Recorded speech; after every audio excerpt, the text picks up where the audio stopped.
کیا بائبل مقدس خدا کا کلام ہے؟ خدا کے کلام سے کیا مراد ہے؟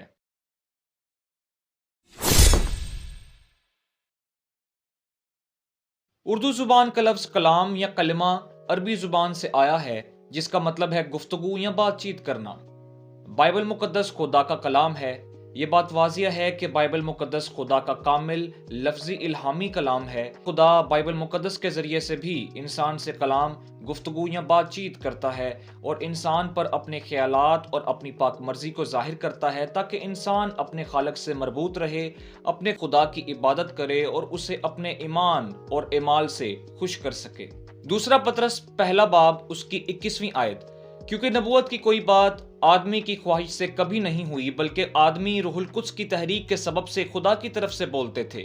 خدا روح القدس نے ہی ان 40 مصنفین کو تحریک دی کہ بائبل مقدس کی کتب کو بڑی صحت کے ساتھ لکھیں۔ ہمیں سب سے پہلے یہ دیکھنے کی ضرورت ہے کہ کیا خدا واقعی کلام کرتا ہے؟ کیا خدا جو غیر مرئی روح ہے کلام کر سکتا ہے؟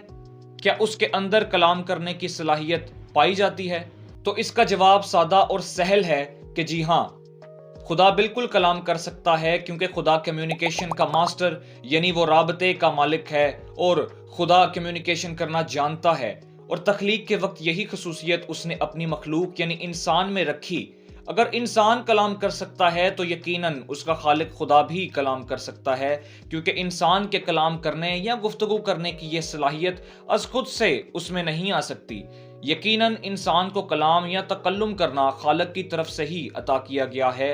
اگر انسان کلام کر سکتا ہے تو یہ بات صاف اور ثابت ہے کہ روح یعنی خالق خدا بھی کلام کر سکتا ہے، اور خدا واقعی بولتا ہے۔ لیکن خدا کا کلام کرنا یا اس کی انسانوں سے گفتگو کا اپنا ہی خاص طریقہ کار ہے۔ انسان کی زبانوں جیسی خدا کی کوئی زبان نہیں ہو سکتی۔ زمینی زبانوں میں سے کوئی زبان بھی الہی زبان نہیں۔ خدا جب بھی انسان سے کلام کرتا ہے تو وہ اپنے خاص طریقوں سے ہی کلام کرتا ہے، جن میں الہام، ظہور کے وقت قابل سماعت یعنی سنائی دینے والی آواز شامل ہیں۔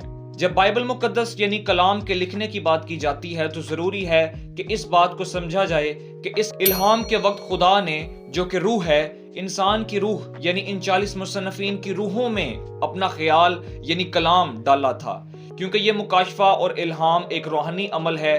خدا الہام کے ذریعے سے اپنے خیالات کا معنی اور مطلب ان 40 مصنفین پر ظاہر کر دیتا تھا، اور جب ان 40 مصنفین کو اسی کلام کو کہنے یا لکھنے کا موقع ملا تو انہوں نے خدا کے خیال کو انسانی لفظوں میں بیان کر دیا، جسے ہم خدا کا کلام لفظی کہتے ہیں۔ وہ اپنا خیال ان کے دلوں میں ڈالتا تھا اور ان پر الہی اثر پھونکتا تھا، جو مصنفین کی روحوں اور عقلوں کو روشن کر کے انہیں اس قابل بناتا تھا کہ اس کے کلام یا انسانوں کے لیے اس کے خیال کو لکھ سکیں، اس کی مرضی کو لکھ سکیں۔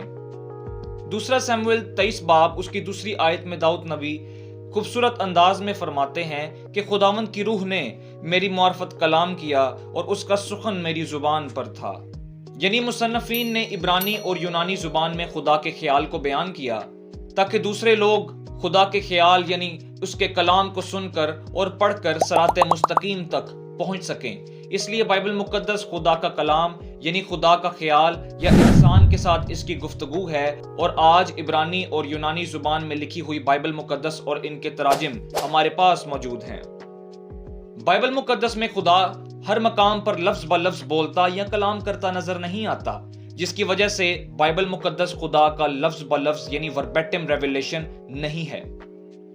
ہم یہ نہیں کہہ سکتے کہ بائبل مقدس میں خدا کا کلام اس کا ایک حصہ یا جز ہے، یا بائبل مقدس میں خدا کا کلام پایا جاتا ہے، بلکہ بائبل مقدس مکمل طور پر خدا کا کلام ہے، کیونکہ اس کتاب میں بنی نوع انسان کے لیے خدا کے خیالات موجود ہیں، اور خدا کے خیالات ہی کلام کا بائبلی مطلب ہے۔ بائبل مقدس خدا کا کلام یعنی خدا کا خیال ہے۔